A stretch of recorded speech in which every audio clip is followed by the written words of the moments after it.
పరిచయం అవసరం లేని వ్యక్తి. 6 అడుగుల అందగాడు కాదు, కండల వీరుడు అసలే కాదు. నల్లగా బట్టతలతో సన్నగా సామాన్యుడిలా కనబడతాడు. కాని ఏదో అద్భుతం, ఏదో ఆకర్షణ. అభిమానులకు ఆయన ఆరాధ్య దైవం, నిర్మాతల పాలిట కామధేనువు.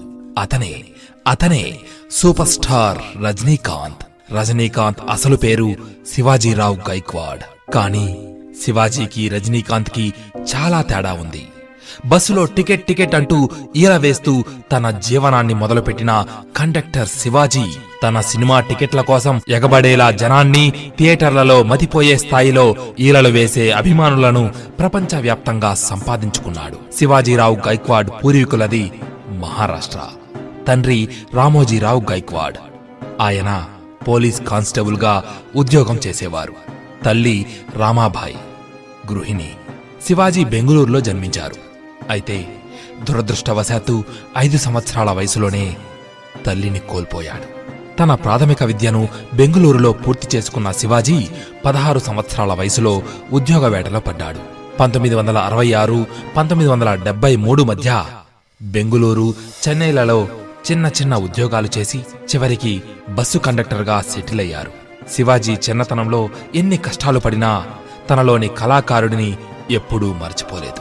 అయితే అదృష్టమనేది ఎవరి జీవితంలో ఎప్పుడు తలుపు తడుతుందో ఎవరు ఊహించగలరు. శివాజీ చిన్నతనంలో ఎన్ని కష్టాలు పడినా తనలోని కళాకారుడిని ఎప్పుడూ మర్చిపోలేదు. చిన్నతనం నుండే నాటకాలు కూడా వేసేవారు. అయితే తాను వేసే ప్రతి నాటకంలోనూ తనకంటూ ప్రత్యేకమైన స్టైల్ ఉండేది. చేస్తున్న తన కండక్టర్ ఉద్యోగానికి కూడా స్టైల్ని జోడించేవాడు. బస్సు ఎంతమందితో కిక్కిరిసిపోయినా కూడా టికెట్ని 10 నిమిషాల్లోనే కొట్టేసేవాడు. ఓసారి నాటకంలో దుర్యోధనుడి వేషం వేయవలసి వచ్చింది. అప్పటికి ఆ వేషాన్ని చాలామంది మహామహులు ప్రదర్శించి మెప్పును పొంది ఉన్నారు. కాని శివాజీలాగా ఎవరూ హావభావాలను పలికించలేదు. ఇదే శివాజీ స్నేహితుడు రాజబహదూర్ను విశేషంగా ఆకట్టుకుంది. దాంతో, రే శివాజీ, నీలో మంచి నటుడు ఉన్నాడ్రా, నువ్వు ఇలాగే ఉండిపోతే ఆ నటుడు మాయమైపోతాడు, నా మాట విను అని చెప్పి డబ్బులిచ్చి మరీ శివాజీని మద్రాసుకు పంపించాడు ఆ స్నేహితుడు. ఇక శివాజీరావు మద్రాసుకు చేరి నటనలో శిక్షణ తీసుకుంటున్నప్పుడు ఆర్థికంగా చాలా ఇబ్బందులను ఎదుర్కొన్నాడు. కాలే కడుపుతోనే కళామ తల్లిని గట్టిగా నమ్ముకున్నాడు. ఒక్క అవకాశం కోసం ఎదురు చూడసాగాడు. అదే సందర్భంలో ప్రముఖ దర్శకులు కె. బాలచందర్ దృష్టిలో పడ్డాడు శివాజీ. అప్పుడు బాలచందర్ గారు అపూర్వ రాగంగల్ అనే తమిళ చిత్రం తీసే పనిలో ఉన్నారు. ఇదే చిత్రానికి శివాజీని కూడా ఎంచుకున్నారు. అయితే అప్పటికే చిత్రసీమలో వెలుగొందుతూ ప్రముఖ నటుడు శివాజీ గణేశన్ ఉండటం వలన శివాజీ గైక్వాడ్ పేరును మార్చాలి అనుకున్న బాలచందర్ ఎక్కువసేపు ఆలోచించకుండా ఆయన అప్పటికే తీసిన మేజర్ చంద్రకాంత్ చిత్రంలో ఒక పాత్ర పేరు రజనీకాంత్. అదే కారణంగా రజనీకాంత్ పేరును శివాజీకి పెట్టాలని నిర్ణయించుకున్నారు. రజనీకాంత్ ఇష్టదైవంగా భావించే రాఘవేంద్ర స్వామికి ముఖ్యమైన గురువారం రోజున శివాజీరావు గైక్వాడ్కి రజనీకాంత్గా పేరు పెట్టారు. తొలి సినిమానే రజనీకి మంచి పేరు తెచ్చిపెట్టింది. ఇక కమల్ హాసన్ సినిమాలను చూసి తాను నటుడిగా ఎదిగానని రజనీ తరచూ చెబుతూ ఉండేవారు. అవర్గల్ అనే సినిమా షూటింగ్ జరుగుతున్న సందర్భంలో రజనీ షూటింగ్ స్పాట్ కి దూరంగా ఎక్కడో కూర్చుని ఉండటం గమనించిన దర్శకులు కె. బాలచందర్ గారికి పట్టరాని కోపం వచ్చింది. రజనీకాంత్ ని వెంటనే సెట్ లోపలికి పిలిచి, ఏంటి సిగరెట్ తాగడానికి వెళ్ళావా? కమల్ నటిస్తున్నాడిక్కడ, బాగా చూడు, అతన్ని గమనిస్తే నీ నటన మెరుగుపడుతుంది అని మందలించారు. అప్పటి నుండి కమల్ నటనను దగ్గరుండి గమనించేవాడు రజనీ. అయితే కమల్ ఉన్న ఇండస్ట్రీలో తాను రాణించాలంటే ఇంకేదో కొత్తగా చెయ్యాలి అనుకున్నాడు రజనీ. అప్పుడప్పుడే రజనీ నెమ్మదిగా ఎదుగుతున్న సందర్భం అది. వచ్చిన ప్రతి అవకాశాన్ని, అది చిన్న పాత్రైనా పెద్ద పాత్రైనా, తన ప్రత్యేకమైన స్టైల్, మేనరిజంతో అదరగొడుతున్నాడు. 16 వైదినిలే అనే సినిమాకి కమల్ బాగా కష్టపడుతున్నారు. సుమారు 60 రోజులు షూటింగ్ లో పాల్గొన్నారు. కానీ అదే సినిమాలో రజనీ పాత్ర షూటింగ్ మాత్రం కేవలం 3 రోజుల్లో పూర్తయిపోయింది. అది విలన్ పాత్ర.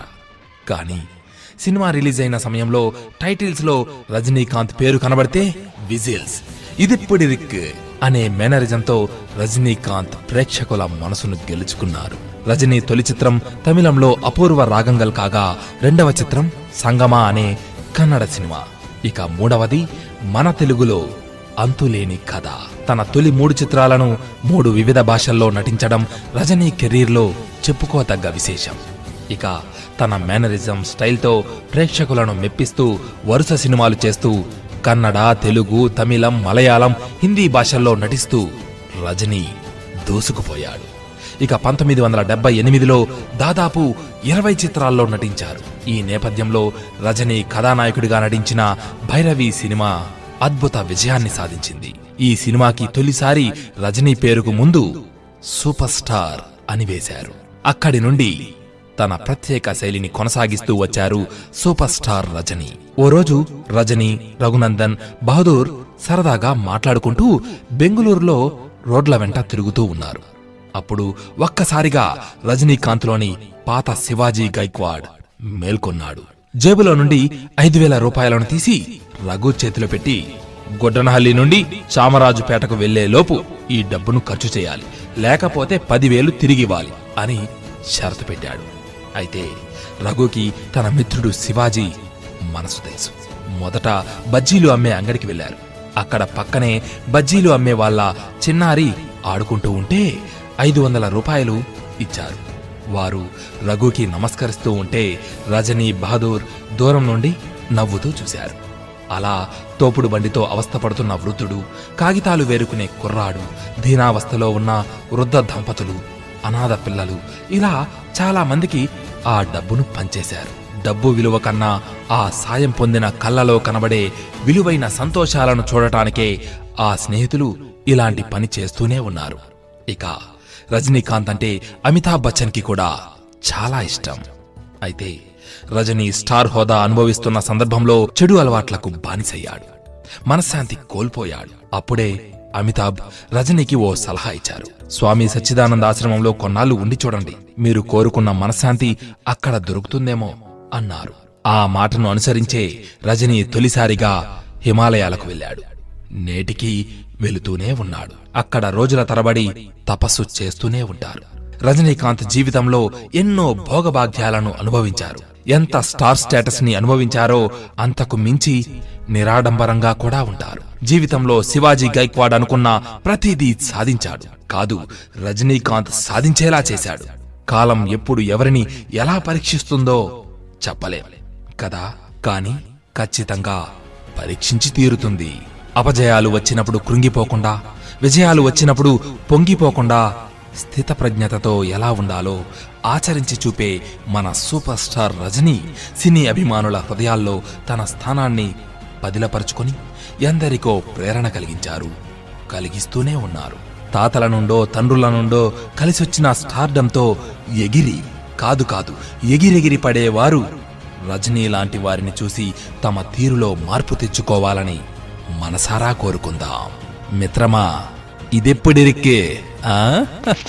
లాస్ట్ బట్ నాట్ లీస్ట్, అతిగా ఆశపడే మగవాడు, అతిగా ఆవేశపడే ఆడది సుఖపడినట్లు చరిత్రలో లేదు. బాయ్.